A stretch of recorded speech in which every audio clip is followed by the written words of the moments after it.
Hi,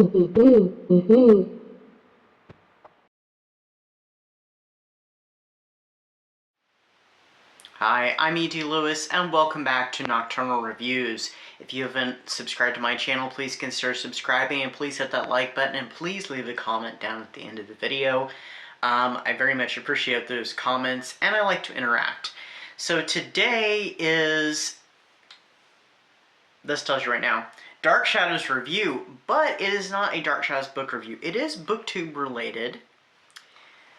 I'm not even sure I really consider this a review or not. Maybe you can kind of consider a review. But today I'm going to be talking about the last Dark Shadows storyline. Now, I didn't plan on ever doing a video on this, really. It just kind of happened. I actually planned this late last month. I thought, you know what, for Gothic Hearts, let's, since there's the whole, Wuthering Heights thing going on, and Gothic Hearts is going to be Wuthering Heights themed, I'm going to watch the last storyline, the 1841 Parallel Time storyline, which at the time when I started watching it early in February, I was like, wait a minute, I want to clarify something really quick. So I looked up a couple little things, and I did see there was a couple things on my search that popped up calling it Dark Shadows, the Wuthering, more or less referring to the first episode of the storyline, the first official episode, because it does start a little bit, and I'll talk about that in a moment. So they refer to it as Dark Shadows, the Wuthering, and I thought, you know what, that's a great way to, to distinguish this. So I kind of started calling this Dark Shadows, the Wuthering. The whole storyline, not just the first episode, as kind of its nickname. So, anytime that I'm going to be talking about the storyline, I probably will be referring to it as Dark Shadows, the Wuthering. Kind of like, if they had made a compilation movie, one of those 3-hour ones like Dark Shadows, the Vampire Curse, where it covered a condensed version of the 1795 storyline, or the Dark Shadows, The Haunting of Collinwood, where it covered the Ghost of Quentin Collins' story from the time that the children find the skeleton in Quentin's old room to the time that they are driven from the house. So kind of like if they'd made a compilation of that. So, and I've kind of come to start thinking about this one. You still can't see the ring. I don't want to put it on my feet this time, so you're not going to really see it, unfortunately. Kind of seeing this as a bit of a spin-off series, or like a spin-off mini-series, because at the time the show was already going to go off the air. Jonathan Frid, this information here is thanks to Penny Dreadful at Tarot Collinwood, when she talked about the real reason why Dark Shadows went off the air, why it was canceled, why it ended.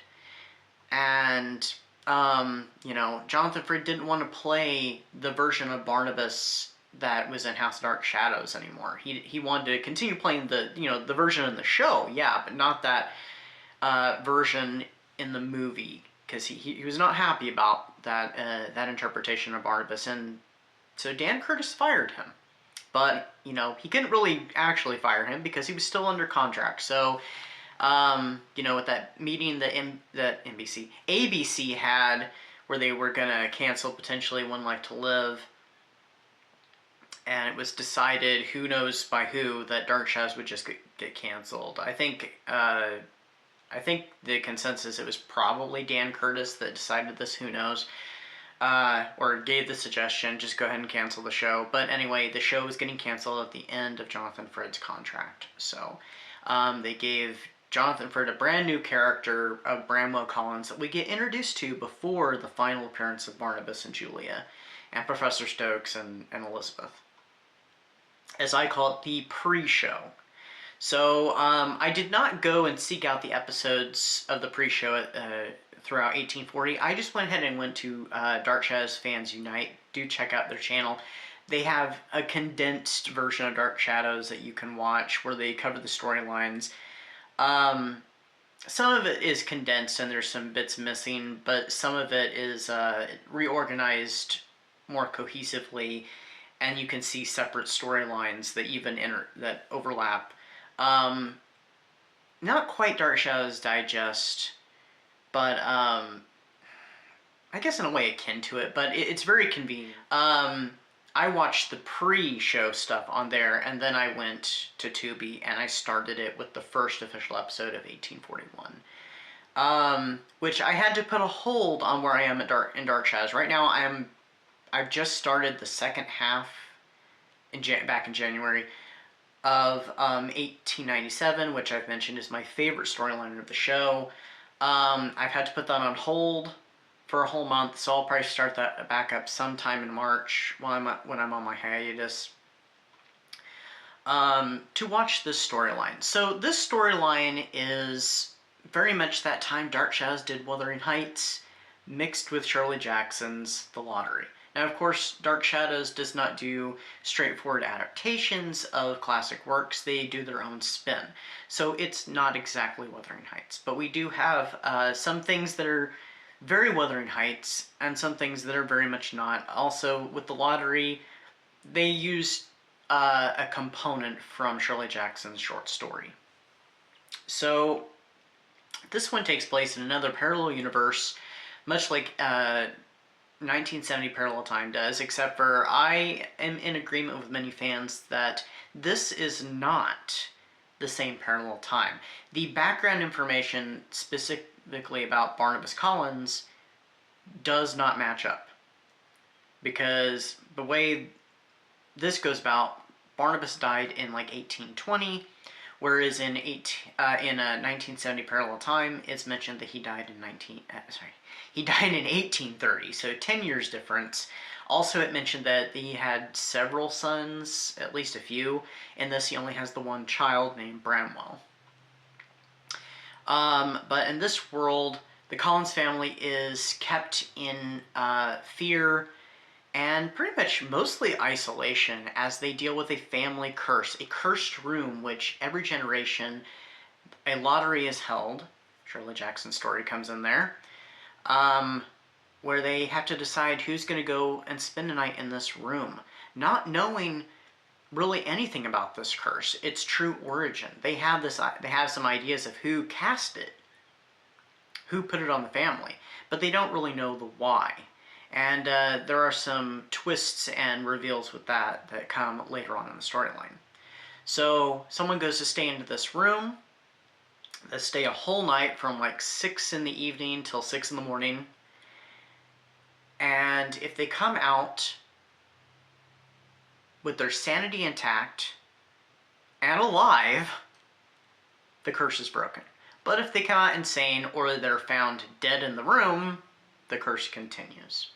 And usually, at least this is the way it seems at the beginning of the story, though it seems to change during this current generation, that once the person who goes in the room, they've gone insane, once they have died, then the lottery must be held and the next generation has to deal with it. So at the time that this story starts, Bramwell Collins has recently returned from a 5-year sojourn. He's gone off to make his fortune. He is kind of considered to be, the black sheep of the family. That side of the family, Barnabas, Josette, Bramwell, they're kind of considered to be the black sheep. They're the poor relations, and looked down upon by the Collins sons, except for Quentin. Quentin is rather kind to Bramwell. He doesn't have much of a beef. Quentin has a bit of a past himself. He's recently come back from being in prison because he killed a man because this man was spreading rumors about his family. Quentin, for the most part, is a pretty nice guy. He has some moments. He does have to pull a weapon on Bramwell because Bramwell ends up kidnapping Catherine, who is the big love interest, played by Laura Parker. She has a brand new character as well. And he kind of has to get on to a few people, but for the most part, Quentin's pretty nice. He's just very family-oriented, very much about protecting the family and keeping the secret, keeping people from gossiping about his family. So Bramwell has recently returned, expecting to, marry his childhood sweetheart, Catherine Herridge, but she is engaged to marry now Morgan Collins, who's a brand new Dark Shadows actor, Keith Prentice, who takes on, I'm assuming he's the eldest son of Flora and Justin. Because Flora and Justin have three children, three sons anyway, Morgan, Quentin, and Gabriel. They also have an adopted daughter named Melanie, who's played by Nancy Barrett, who has a mysterious past. She doesn't know who her parents are. She doesn't know where she comes from, and that is one of the subplots of the story, is her trying to discover who her parents are. It's kind of Victoria Winters. Except for we had a satisfying conclusion to that, unlike Victoria Winters. We'll be right back after these messages. During the month of March on Pax Poetry, we'll be celebrating International Women's Month. Please join me each Wednesday during the month of March as we celebrate female poets from the past and the present. Hey there! This month's featured book is Cagliostro, Tale of the Libertine by author D.L. Tillery, the Mistress of Horror. If you like dark fantasy, you like a little bit of romance, monsters, and a bit of gothic atmosphere, check out Cagliostro, Tale of the Libertine. It is available in all formats and on all platforms. Justin Collins went into the room several years ago and he came out mad. And Justin was also very kind to Bramwell and to that side of the family, whereas everybody else kind of treated them very poorly. We also have Flora Collins, who is Justin's wife, played by Joan Bennett. She's a different version of Flora than in 1840. And we have a Julia Collins, who is Justin Collins' sister. I couldn't remember because she refers to early on in the pre-show, she refers to herself as Flora's sister. But if she has the last name of Collins, I'm like, well, wait a minute. I thought she was Justin's sister. That's one of the things I had to look up really quick. And yes, she is Justin's sister. And she's a very surly spinster character. She's definitely trying to keep the secret. She tries to keep Bramwell away from Collinwood and Bramwell away from Catherine, especially during the time that Catherine is married to Morgan, because, yes, she does marry him. And also, she doesn't help Melanie with her, trying to recover her past. And she's also trying to keep a secret that she and Flora Collins are keeping about a secretary that goes missing in the house, and her brother, Kendrick Young, played by John Carlin, comes snooping around trying to find out what happened to his sister, and inadvertently falls in love with Melanie, and gets involved with the mystery of Melanie's parentage. So, Justin Collins, he ends up dying, and so they have to hold the lottery, and the first victim to the curse in this generation, it begins. Now, there is another little thing that I'm going to keep some details back, because I don't want to spoil everything, and all the little twists and turns, but that just that lays the groundwork. So, where does this connect with Wuthering Heights? Well, Bramwell Collins, of course, is very much the Heathcliff. He is mistreated by the family, and he goes off planning to get his riches and stuff and come back, and as he puts it, the Collinses can all rot in hell, and he plans to marry Catherine and, spend their lives together happily. We have Morgan, who is very much the Edgar Linton of this story. Catherine Herridge is the Catherine Earnshaw, and we also have an Isabella, who is Catherine's sister, Daphne Herridge, played by Kate Jackson. So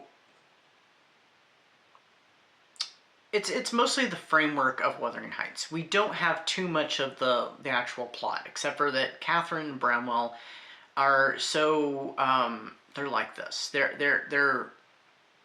They were childhood sweethearts. They have such a connection, and throughout this whole storyline, they are drawn to each other. Even after she is married to Morgan, she's still drawn to Bramwell, and they go and see each other, and they do have some romantic embraces.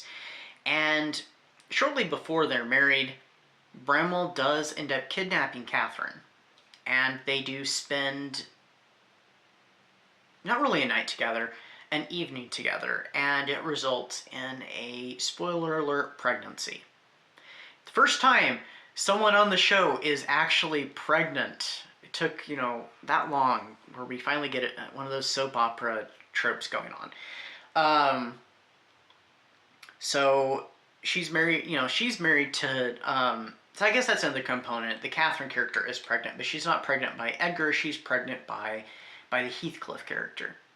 As part of, I almost called him Heathcliff, Bramwell's revenge plot right now to ruin the marriage and get back at Bramwell and Catherine, he does marry Daphne, who it seems to be that Daphne very much has a crush on him and has had a crush on him for a long time. And when she starts kind of, sniffing around Bramwell, Catherine gets, she's had it. She's like, no, this is not happening. This is not happening. And she's like, you're with Morgan. You're married. Let me have a chance. I care about Bramwell.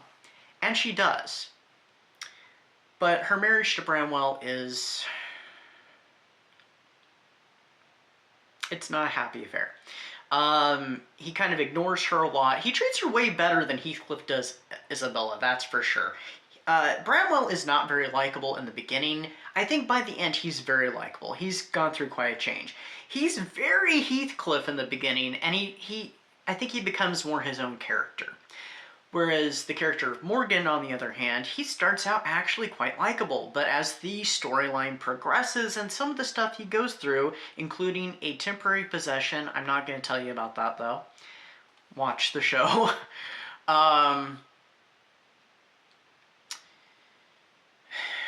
he becomes less and less likable. You start rooting for Bramwell and Catherine.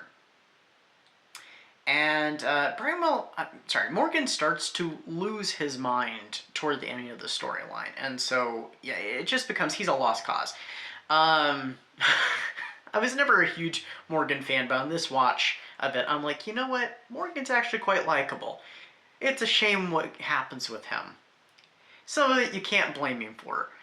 But some of it, he does start treating Catherine kind of badly at times, and it's just like, you have no reason for doing this. Granted, she does start, running, kind of running around with Bramwell, but I feel like in some ways he kind of pushes her into it a little bit. So she and Bramwell are not entirely to blame. I feel like some of it's also Morgan. So anyway, they all have faults. Makes them more realistic. More relatable. Daphne and Bramwell do end up growing close, and he does end up caring about her and caring for her while she's ill, which I want to say something here. It's never stated in there that her illness is due to the curse, because if somebody doesn't go into that room, which there is a botched thing that happens with with the whole thing with the lottery and the curse. I'm not going to say what happens with that character or who the character is. If the ritual is not followed through, then the Collins family starts to suffer from the plague, and two of the characters do come down with those symptoms, and they start suffering from the plague until it's resolved. And it does get resolved. But due to some circumstances that happen in the middle of the storyline, it's ironic that Daphne Harridge falls ill. She doesn't have the same symptoms, but she falls ill around this time that a ghost from the past, who I will not say who, mentions that the curse must go on, the lottery must be held again, and, this does not end the curse. The curse will come back and there will be even more tragedy. Right after that happens, that's when Daphne falls ill. So I think Daphne's illness and, spoiler alert, death is a result of the curse. Anybody who wants to weigh in on that, please feel free in the comments. I welcome it. I would love to discuss this. That's what I think. I think that her illness is due to the curse. Typically, Bramwell's side of the family is kind of mostly ignored, but I mean, they're still Collinses. And I mean, that does come back around at the end, at the conclusion of this, when, spoiler alert, the curse does get broken. So, yeah. So, I really enjoyed this storyline. I enjoyed it the first time I saw it. I will say, when I was watching the intro stuff, I'm like, oh, you know what? I'm not so sure about this. Maybe I shouldn't have done this, and maybe I don't really want to watch all these episodes and explore the storyline. I'm like, I'm getting the feeling I'm not going to enjoy it. That was very short-lived, because I'm like, I'm in there, I am... And the ratings for the show at the time were not bad, and nowhere near cancellation. So it had nothing to do with bad ratings. The show still had great ratings, so people did still enjoy this storyline. Maybe people not so much today, understandably. There's no Barnabas, there's no Julia Hoffman, that is, and stuff, but it's still an enjoyable show, and that's why I kind of consider it more of its own thing. So it's like a spin-off miniseries to Dark Shadows. Anyway, that is my review / discussion. I know I left a lot of gaps there because I don't want to spoil anything for anyone who's not watched it. Do check it out. You might enjoy it. Go into it with an open mind. I kind of end this video because I'm tripping over my words. So anyway, I hope everybody is having a great Gothic Hearts. It is coming to an end. I have one more Gothic Hearts video that I'm going to film closer to. This is actually being filmed on Saturday. So we are heading into the final week when I'm filming this. At the time this comes out, we've got half a week left. So, hope everybody's having a great Gothic Hearts, and do feel free to check out this storyline. It's not very long. It's literally the last couple minutes of the show. So, anyway, stay safe, stay spooky, and I'll see you then. Bye-bye.